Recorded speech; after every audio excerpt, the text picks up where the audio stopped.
1944, and Europe is a battlefield. The Nazis under Adolf Hitler have marched through France, Amsterdam, Poland, and left in their wake a trail of devastation and ruin. With the exception of Switzerland, only one other country retained its neutrality, the small independent state of Lutonia, located, as the Lutonians put it, on the dark side of the Balkans. Here, in this land totally devoid of trees, life goes on happily for the Shmenges family. It is in this pastoral environment of complete contentment and peace that Josh and Stan Shmenges spent their formative years. Although the boys were too young to work, they were, even at the age of 7, driven by a burning ambition to be something, and fueled by the infinite amount of attention afforded them by their parents, they found themselves in the role of performers. A role, unbeknownst to them, that would take the name of Shmengi to ethereal heights, to greatness beyond their wildest dreams.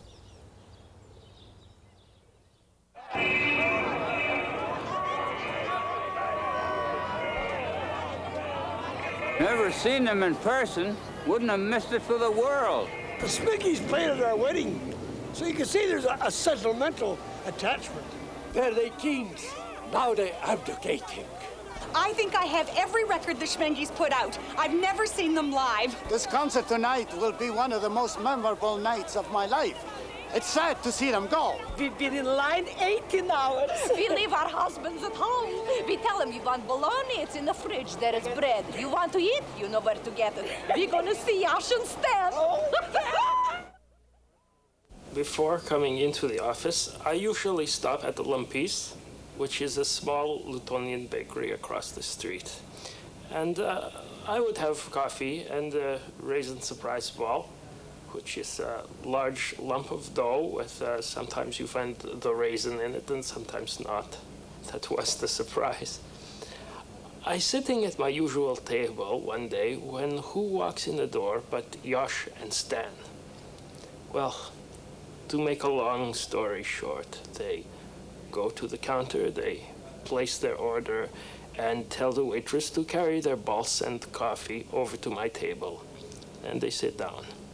They ask, did I find the raisin in my surprise ball? And I say, I did. And they said that they hoped they would find the raisin in their surprise balls. It was, small talk. I am as close to them as anyone. And to this day, I'll never know why they retired. Maybe it's personal problems. Maybe problems with their family. A strain on their marriage. We hope so, anyway. To make a long story short, they asked me, did I know around here a place it was a good place to go fishing? And I think to myself, I know Yash and Stan many years, and they don't even eat fish. Why did they retire? Can I be honest with you? I don't care. And it's not because I'm bitter. They're comfortable financially. I don't know. It's got to be the question of the year. To make a long story short, I said to them, Josh and Stan, how you find time to go fishing with your schedule? And they said to me, what schedule? And I realized, and it hit me, these two legends were hanging up their lederhosen and calling it quits. I'm Josh Shmenges. And I'm Stan Shmenges. And we're the Happy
That concert to me will always be one of the big highlights of my life.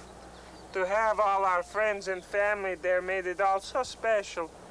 And to play our hit tunes for the last time with the Happy Wanderers band, well, it was almost a moving experience. When people ask me why Yash and myself retired so suddenly, you know what I tell them? I say, no comment. Yeah, that cracks him up all the time. No comment. Every time he says it. Anyway, Stan is right, you know. Because it doesn't matter why we retired, that's nobody's business. But the thing is, we had fun along the way. That's the important thing, that we had some laughs and some good times. And some bad times. Oh, some bad times, but more good times. Oh, yes, more of them. The music business has been good to us. We've made lots of money. Oh, yeah, lots of money. You know, we were able to pay off both our homes. And, I got a house just a few doors down from you can't see it. Yeah, the trees in the way. But it's a nice house, you know. Nice. I don't know if it's as nice as Stan's. Oh, it's just as nice. You Beautiful think it is? home, yes. Oh, thanks, because yours is a great place, you know. Thank you. But the thing now that we have the time to spend with our families and do other things that we didn't have the time to do before. Like spending time with the families. Yeah, that's one. That's one. Looking back over our illustrious career, what with the fame and the money and the groupies, that only in America could two Lutonians with such humble beginnings make it to the top. Because I'll tell you, back in Lutonia, we didn't have too much, just music and cabbages. The Shmenges' career started at the age of 7, when they began honing an act which, for the first time, included music. They were perfecting a homemade sound, modeled after their first musical influence, Lionel Hampton. These instruments were called gelkis, which in English means jars. And they were like the xylophone. You see, back in Lutonia, the only records we could get were the Lionel Hampton records. Don't ask me why. So all the kids would play the gelkis so they could be like Lionel Hampton and his xylophone. And you see, the kids that got to be the best on the gelkis would go on the vaudeville tour. Children were the mainstay of Lutonian vaudeville, and 2 good gelkis players commanded top price and top billing. Because young Yosh couldn't hit a jar without smashing it, the Shmenges were at a disadvantage. They had to find something for Yosh to do, while his brother Stan dazzled the audience on the gelkis. A variation on the Cossack dance was Yosh's first attempt to save the act. They would have achieved mild success at best had it not been for one thing. His name was the Amazing Rollo. He played the gelkis and did the Cossack dance at the same time. He was very popular. To this day, we've never seen anything quite like it. The Shmenges would try it again. Stan and Jolie was an act that was finished before it started. It never got off the ground. Professor Shmenge and his School of Sardines was reviewed by one Lutonian critic as an act with no future. Finally, in the spring of 1945, Yosh and Stan premiered their new act, which took Lutonian vaudeville by storm, Stan Shmenge and Houdini's Ghost. It was a hit, and it catapulted the Shmenges to top billing on the circuit. But fate reared its ugly head 3 months later. Lutonia was brought into the war against the Nazis. The military needed jars. In the summer of 1945, all glass jars in the country were seized, crippling vaudeville in Lutonia, and along with it, the dream of fame and success for gelkis performers like Stan Shmenge and many others. I was managing this resort hotel outside Belgic in Lutonia. It was 1952. And our headline act had canceled at the last minute. The Amazing Rollo was his name, and he was a virtual one-man show, very popular. Well, it was heavy tourist season. I didn't know what to do. I needed a show. All of a sudden, these two young teenagers show up. They couldn't have been more than 15. They called themselves Stan Shmenge and Houdini's Ghost. One of them played the concertina, while the other one hung upside down and tried to escape from a straitjacket. I put them on that night, and the crowd loved them. They were a smash. But toward the end of the show, the rope holding Houdini snapped, and he fell right on his head. It was terrible. We thought he was dead. So in order to make the fall look like part of the act, Stan continued to play the concertina, you know, really selling it, while we rushed Yosh off the stage and to the hospital. The following day, I took up to Yosh an old instrument that I'd found lying around the house and told him this should be far less dangerous. Unless, of course, for some reason you can't find your mouth and poke yourself in the eye with it. And that was the beginning of the Shmenge brothers, as we now know them. It's Foreigners on Parade! Yes, Farrell's Foot Cream and a fine family of Farrell's Foot products brings you Foreigners on Parade! And here, live from Studio 8H at our ABS Radio Studios, the star of our show and one of America's leading talent agents, Colonel Tom Cohen. Good evening, ladies and gentlemen. Well, we have some wonderfully talented foreigners on our show tonight. Well, he was a big agent at one time. But he was blackballed by the Hollywood community for what they labeled unethical business practices. Anyways, he had this amateur show on the radio, and these foreigners used to come on, you know, for nothing, for no money, and compete for the top prize, which was exclusive representation by the colonel himself. And considering that most of these immigrants couldn't hardly speak English, that was a damn good prize. Because despite what the Hollywood community had to say about him, my husband was the best agent in the business. A real smart man.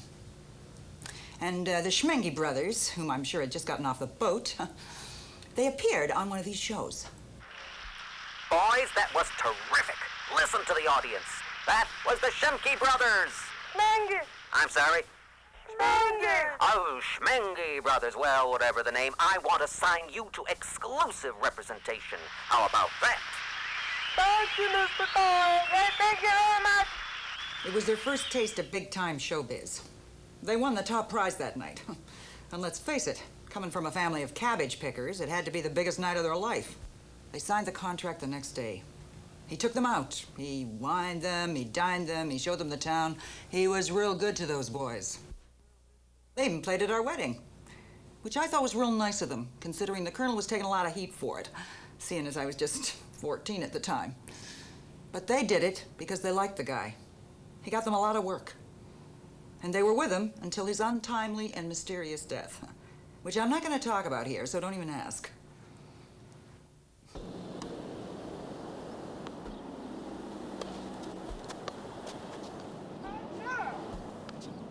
Are we playing 3 bounces? Son!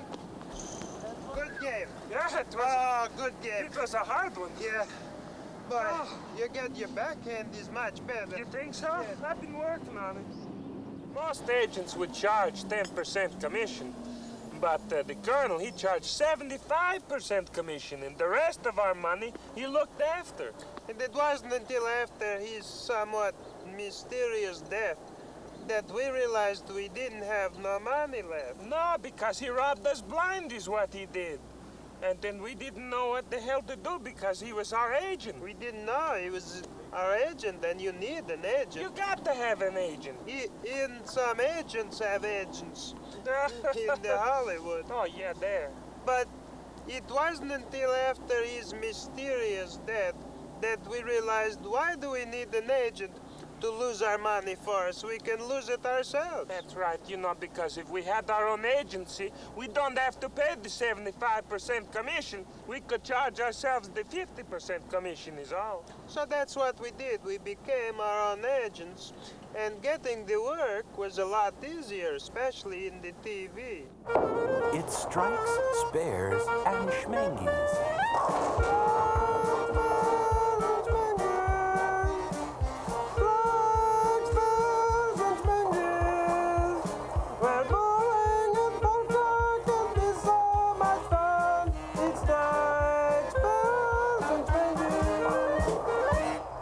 Did you remember last week our champion bought only $100 was a close one. Of course, we speak of Rocky Timmons, who's bowling for zip seat colors. Welcome back, Rocky. Well, the champion, I bet you hope that this week you're going to be the champion too, don't you? Right? Oh, yeah, I bet. Therefore, winning the $10 prize. Whoa. But if our bowlers get a strike or a spare in the lucky frame, then they can win $5,000.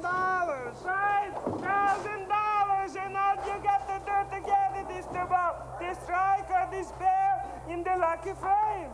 And what is the lucky frame today, Ash?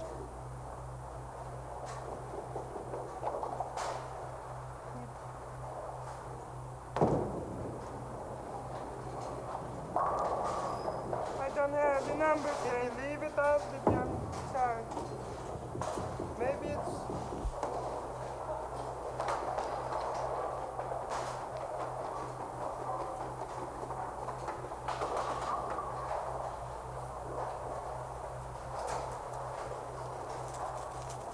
Oh, it's the 7. 7! The lucky frame is 7! You know, the lucky frame was a big selling point for the show. And since we were just local, you know, back then that was a lot of money. And being the producers, we would have to put up the $5,000. So that's where the music came in. And this is it, the lucky frame, number 7. If Rocky Timmons can get the strike or spare, he'll win the $5,000 prize. Look at the concentration. $5,000. Lot of pressure.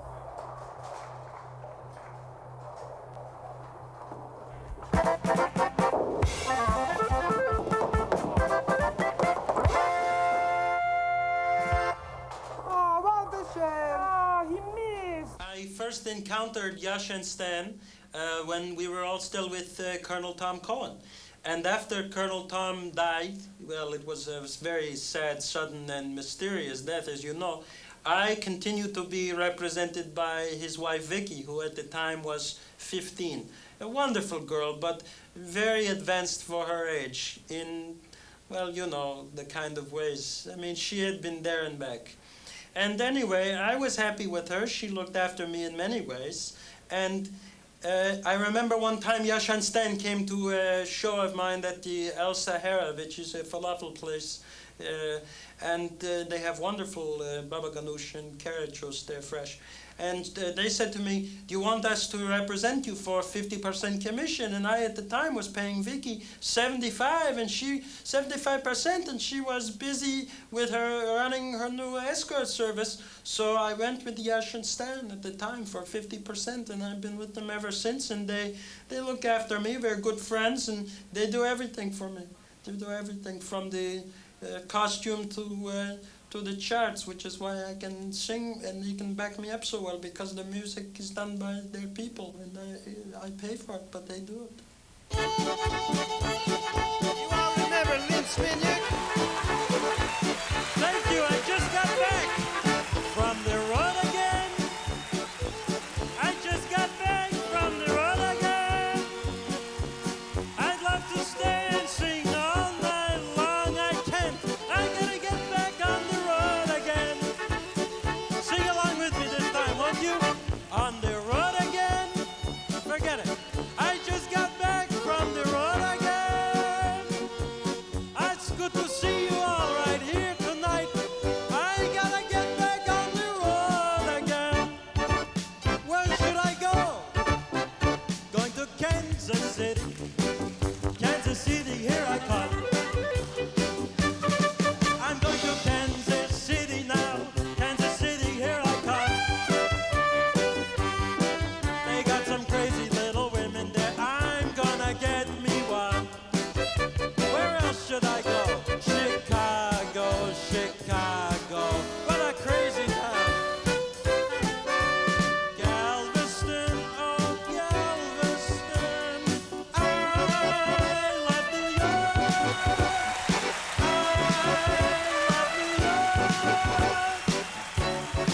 I love New York. I love Galveston, Chicago, Dallas, all the big cities. Someday I would love to play the big cities in the major venues. But now my life is on the road again. On the road singing the music I love to sing. It's so nice to be back with Yash and Stan Shmengi here tonight. You know, music is my life, the road, the music, the artist whose music I sing. It means so much to me to bring this to you. One artist especially, who's meant so much to me all these years, whose music I love and really relate to more than anything else. Someday I'd like to do something major with this music. Maybe a film, I don't know. It would be nice to get the rights to all of that music so I could do something big. We're trying to get the negotiation now. Come on, touch me, babe. Can't you see that I am not afraid? What was that promise that she made? Why don't she tell me what she said? What was that promise that she made? I'm going to love you till the heavens start to rain. I'm going to love you till the stars fall from the sky. For you and I, for you and I, for you and I. I'd love to stay, but I can't. I've got to get back to the road again. Thank you. I've got to get back to the road again. I'd love to sing all night long, but I can't. I've got to get back to the road again. The road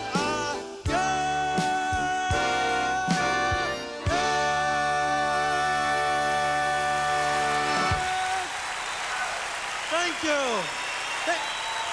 I'm hooked on the suit. Thank you very much. Thank you so much. Thank you. Thank you. Please spin here, ladies and gentlemen.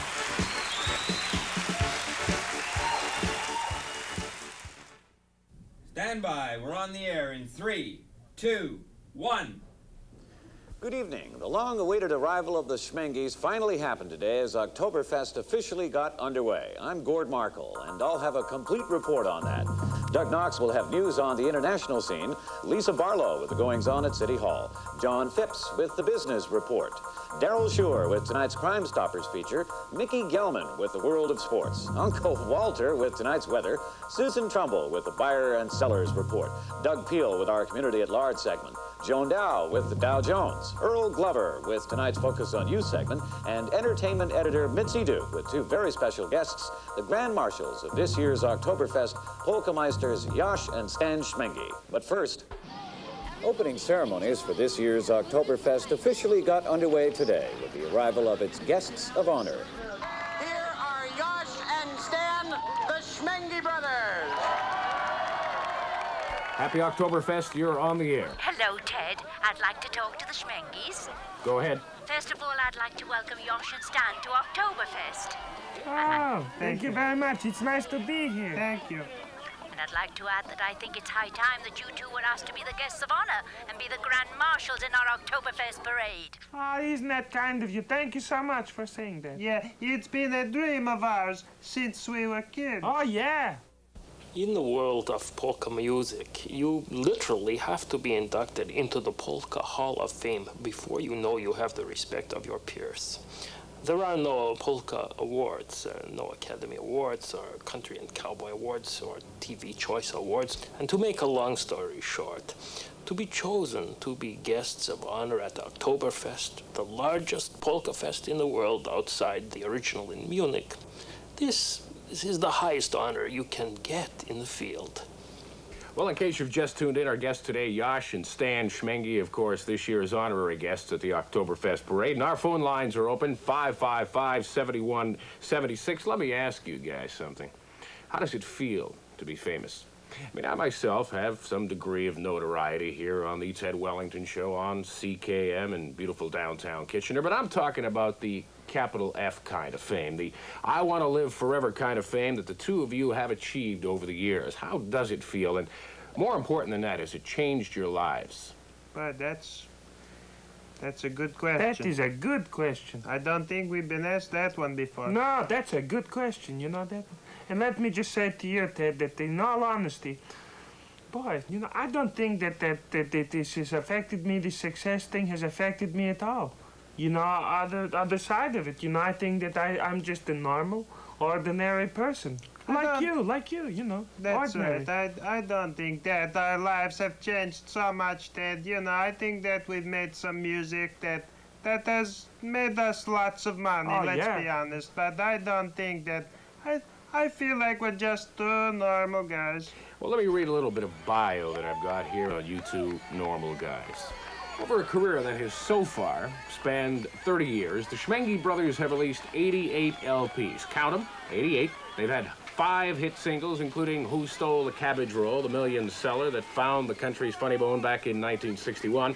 They've had 7 television shows, the last of which, The Happy Wanderer's Polka Hour, is still on the air. They own a talent agency, a travel agency, a chain of cabbage roll and coffee wagons. I mean, you guys have just about done it all. Okay, let's go to line 2. Happy Oktoberfest, you're on the air. Yes, Ted. I have a question for Stan Shmengi. Shoot. Which one of you guys is the brains of the outfit? With the brains of the outfit. Well, you know, I always say that 2 heads are better than 1, so I'd have to say that we're both the brains of the outfit. No, seriously, which one is smarter? I'd say Yash. Thanks for your call. There are 2 people that we'd like to thank and pay tribute to at this time, because without them we wouldn't standing up here today. You speak, of course, of our bank managers. Oh. I'm just kidding. I'm just kidding. That's another joke, yeah. Our wives, Bee and Muka, the Our Shmengi wives, ladies and gentlemen. Yeah, you stand up, dear. Yeah, Muka, stand up. You are? 1, 2, 3, 4!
Sensational!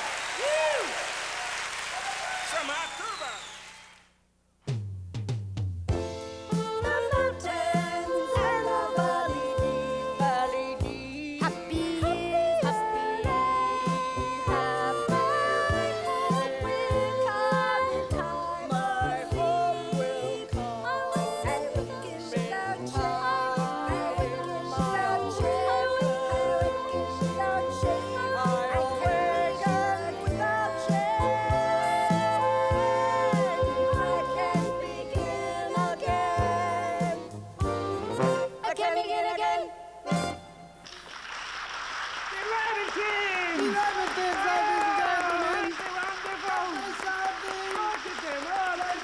We got a start on the Polka Variety Hour with Yosh and Stan. It was our first professional job. And in the beginning, we were intimidated by them because they were the Shmenges brothers. They were big stars, and we were young and vulnerable. But they saw something in us. Talent. And they wanted us to appear weekly with them, which we did for 2 years. 3 microphones for 3 lovely ladies, the Lehman twins.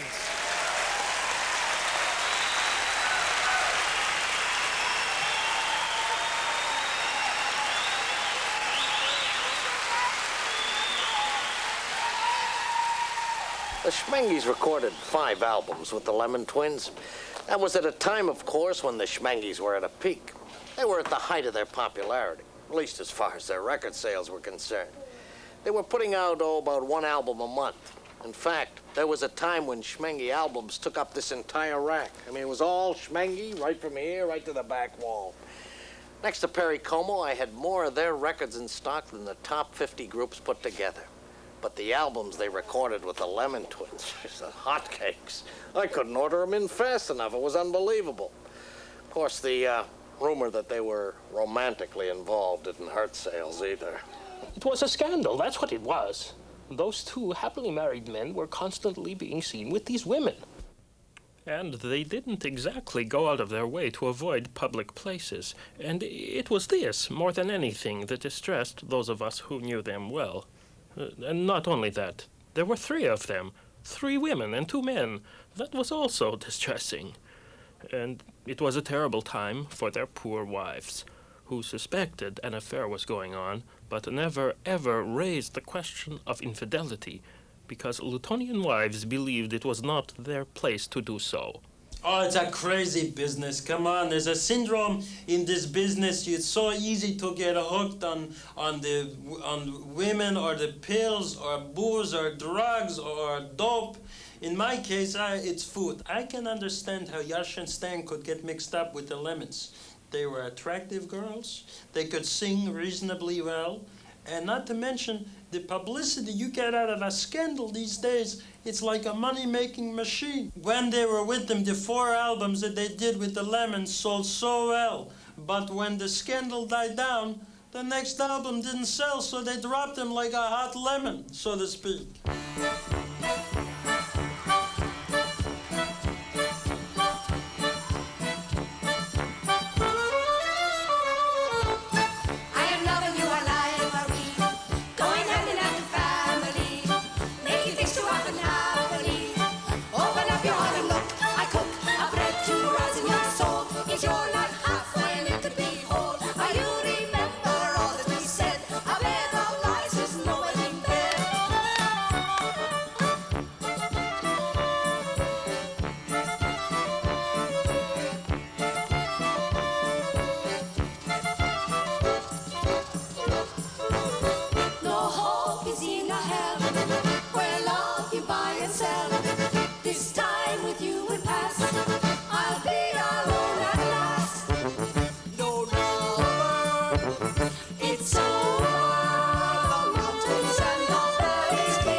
joy, and much more than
Shmenges are worth 2, maybe 300,000. Now, that's not chicken feed, but it's not superstar money. And the problem is, and always has been, polka music. A good sale is 5,000 copies. Platinum is maybe 7,500. I mean, there was a time that Shmenges were putting out an album a month. They were actually losing money. They weren't making enough in profits to cover the cost of their next album. I said, look, slow down. We can't afford another hit. But the irony is, for two guys who care as much about money as the Shmenges do, it was only recently that it finally sunk in that the big money in records is with the kids. How many? Give me 3. The big money is in rock and roll. And if you can swing that corner of the market over to polka music, bingo. Jackpot.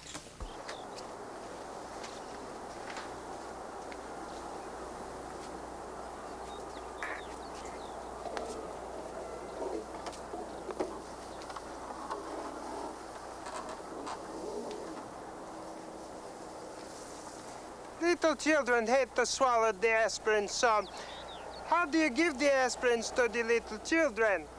You put the aspirins in some ice cream, and then you give the ice cream to the children. So that's what I wanted to do with the polka music, to jazz it up with some hip music so that the polka music would be hip also.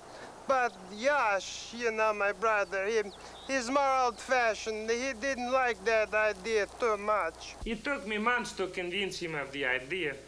You know, my brother Stan is a damn fine accordion player, but he doesn't have the vision it takes in the business, really, to make the music hip. It's a shame, really, for the children, because they're missing not buying polka music. They're missing out. I don't know. It's not the money so much I'm thinking of, but it's just a shame. You know, Stan always says, you know, how do we get him to buy the polka music? How can they be hip? Well, how do you get the little small children to swallow the aspirin, huh?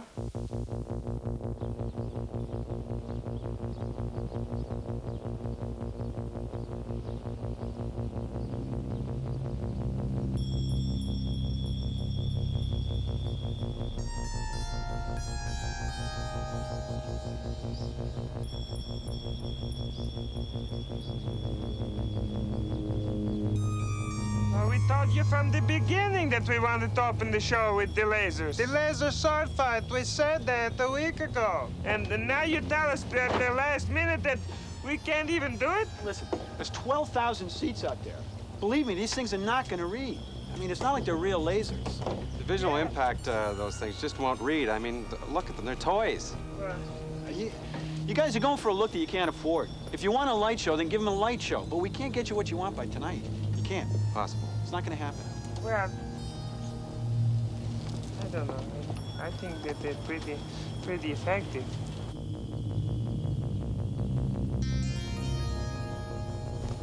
Wait a minute, what are you doing? Wait a minute, wait a minute. All these chairs have got to be moved back. they're already 15 yards from the stage. No, but there's not enough room for the dancing here. We need more space. Wait a minute. You want dancing here with 12,000 kids? Yeah, we got to have a dance floor. What's the point in bringing the kids out if they can't polka? There's no room. Bring them back. Come on, all the way back, okay? Today, not tomorrow. And quit grumbling. Don't and I say we go with the laser sword. I think that you are right. You know, it's good to start early in the show to reveal that, you know, this is our new image. To show the hipness of it all. Absolutely. I say we go with the sword. Big show tonight. Hey, gonna be a good one. Laser show. Ooh. I seem to have forgotten what point I was trying to make. The Plattsburgh concert. The audacity of such an act was repugnant, certainly to those of us in the polka business. To do it for fun, well, that's one thing. But the Shmenges were so intense about this new career move of theirs, I believe they actually thought they were Michael Jackson.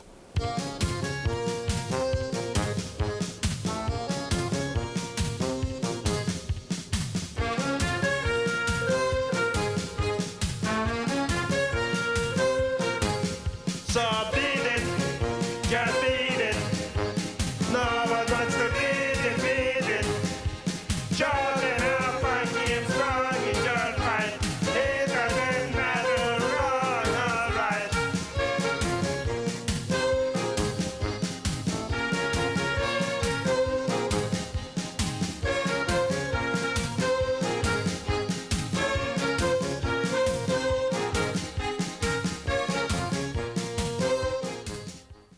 That night will always be remembered as the Plattsburgh disaster.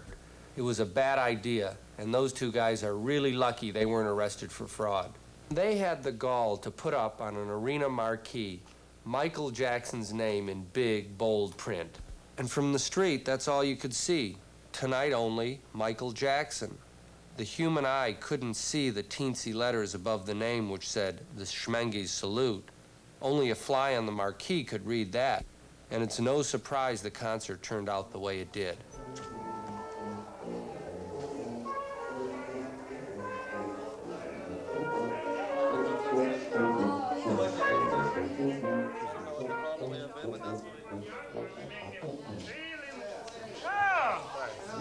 Can I talk to you fellas for a minute?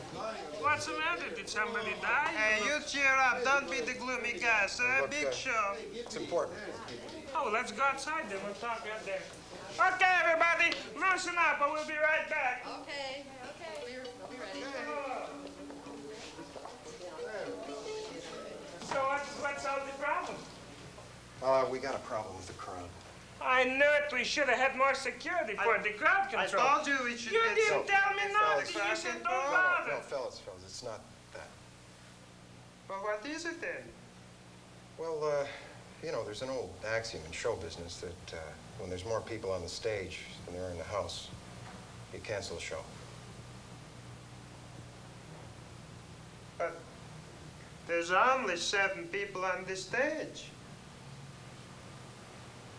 You mean there's less than 7 people out there? 6. So the end result was that the Shmenge brothers' popularity and prestige took a definite downward spiral, and rightfully so. No, to try and cash in on someone else's success was a gutsy thing for Yash and Stan to do. You have to respect them for it. They saw something that was good, it was a trend, it's what the people want, and they went and they did it. It's not such a terrible thing. It happens all the time in the business. It's show business. Their record sales went down, their TV ratings dropped. To make a long story short, I think after the Plattsburgh disaster, the Shmenges needed to do something positive for their image to get the people back on their side. And I think the only thing they could have done to restore people's faith in them again was to retire. It's a loss to the music business and the recording industry. And whatever people think is the reason for their retirement is not the point. The point is, they will be missed. To this day, I don't know why they retired. Some people say it was the Plattsburgh incident, but if you ask me, I don't have a clue.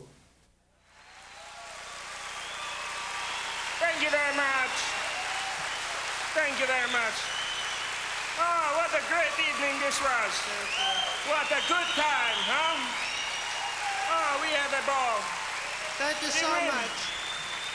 We had a ball. You know... Thank you so much. Well, this is it, Yash. This is the last time, Stan, and I just want to say to all you good folk who came out here tonight to see us off, to thank you for your support over the years, the way you stood by two Lutonian boys who came over here with nothing, and now you give us so much of yourself. We're indeed rich men for that you stood by us in our bad times. I think what Yash is trying to say... I'm sorry. I'm sorry.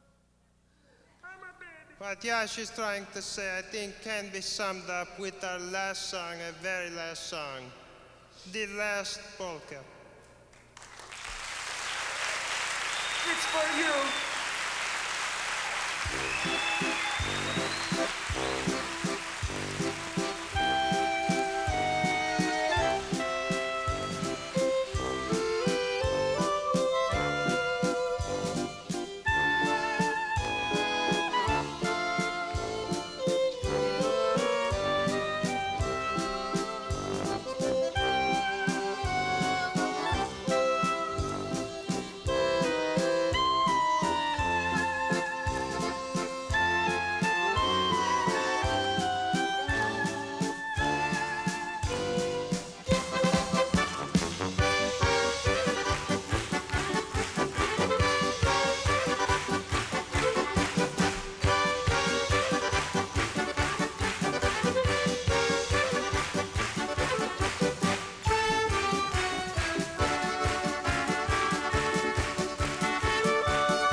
You know, people say to us, is this the reason you retired, or is that the reason you retired? Nobody to this day knows the reason why we retired. There's only two people who know the real reason why we retired. And that's Stan and myself. That's right. If, in fact, we really are retiring. Which we are. Oh, we are, yes. But what does retirement really mean? You know, think about it. It doesn't mean that everything has to stop. Oh, no, not in that sense, but people might think that this was all a hoax if we didn't retire. Which they would if it weren't for the fact that we are retired and have been for the last 2 weeks. 2 weeks. And I just got to say it's been the best 2 weeks of my life. Oh, a good 2 weeks. We've had lots of fun. But, you know, how long can you sit around and do nothing? You get itchy to work. And make the money. And make the money. So maybe we will come back one day. Soon. We hope. But for now, no comment.